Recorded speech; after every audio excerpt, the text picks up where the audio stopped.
Saya ingin presentasikan tentang potensi dari Koperasi Desa Merah Putih Bumi Harjo, Kecamatan Borobudur, Kabupaten Magelang, Jawa Tengah. Penduduk yang ada di desa tersebut 2.450 lebih. Saya ingin memperlihatkan Desa Bumi Harjo itu adalah bagian dari Kecamatan Borobudur, Kabupaten Magelang. Ini adalah desa-desa yang ada di sana. Nah, sekarang saya ingin memperlihatkan mengapa saya memperlihatkan kepada Anda sekalian bahwa yang diperlihatkan tidak langsung Desa Bumi Harjonya, tetapi saya kasih lihat Kecamatan Borobudur. Jadi Borobudur ini ada Candi Borobudur di tengahnya, dan kemudian di sebelahnya adalah langsung Desa Bumi Harjonya. Jadi Bumi Harjo langsung berdekatan dengan atau di samping Desa Borobudur, Candi Borobudur. Jadi potensinya menjadi luar biasa karena ini Borobudur itu merupakan daerah wisata, ya. Nah, sekarang kalau saya klik di sini potensi yang ada dimiliki oleh Bumi Harjo ini atau potensi Desa Bumi Harjo ini adalah potensi yang paling besar adalah potensi wisata.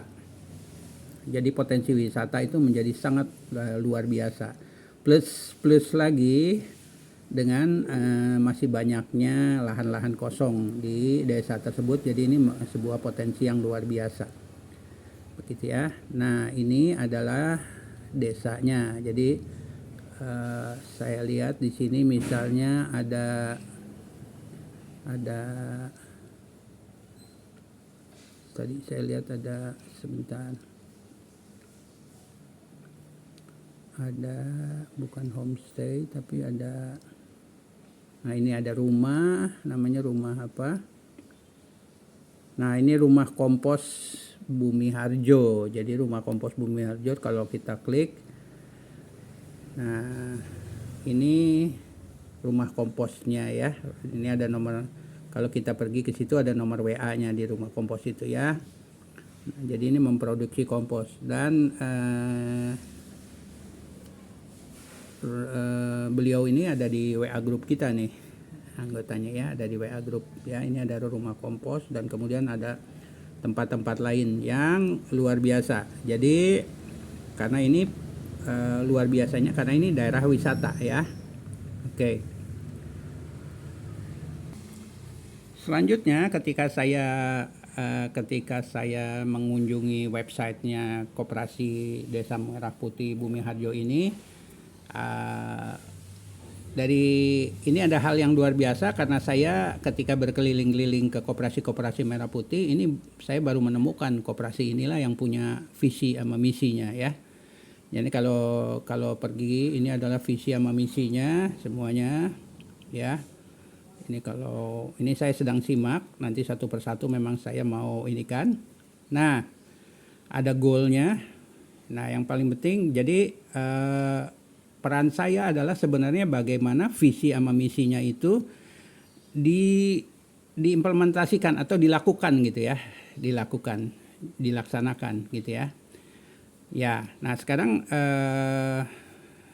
ini ada goalnya, jadi ada visi sama misi itu pasti ada goal gitu ya, ada goalnya. Nah sekarang saya ingin memberikan sedikit pencerahan lah ya kira-kira kepada Anda sekalian.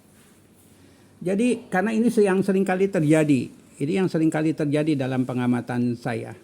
Jadi tadi kalau Anda lihat itu adalah goal atau visi misinya koperasi desa koperasi desanya ya, koperasi desa Bumi Harjo itu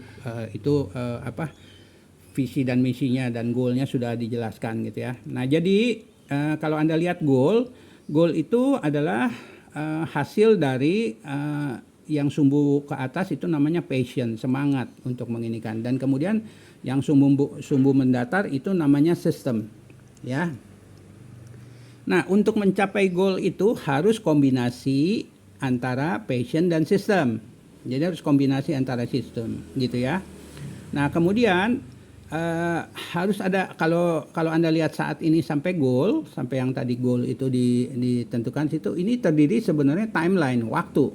Jadi kapan harus tercapai apa, kapan harus tercapai apa, kapan harus tercapai apa gitu. Nah itu secara sistem, namanya sistematis. Jadi mengejar goal itu harus secara sistematis. Nah seringkali yang saya nemukan adalah Anda punya goal tapi Anda nggak punya sistemnya untuk mengerjakannya gitu ya. Tidak dilakukan. Jadi itu yang jadi persoalannya. Pasti saja ketika sebuah goal tidak akan mulus, tidak akan selalu lurus seperti ini. Jadi dia akan bengkok-bengkok jalannya kemana-mana. Tetapi kalau tidak punya goal, tidak punya sasaran, itu akan kacau sekali. Makanya saya senang sekali dengan Koperasi Desa Muli Harjo ini, Bumi Harjo ini, karena punya goal. Nah persoalannya adalah mencapai goalnya harus dilakukan sistematis. Memang akan terjadi perbedaannya, gap antara apa yang seharusnya terjadi adalah goal, dan apa yang terjadi.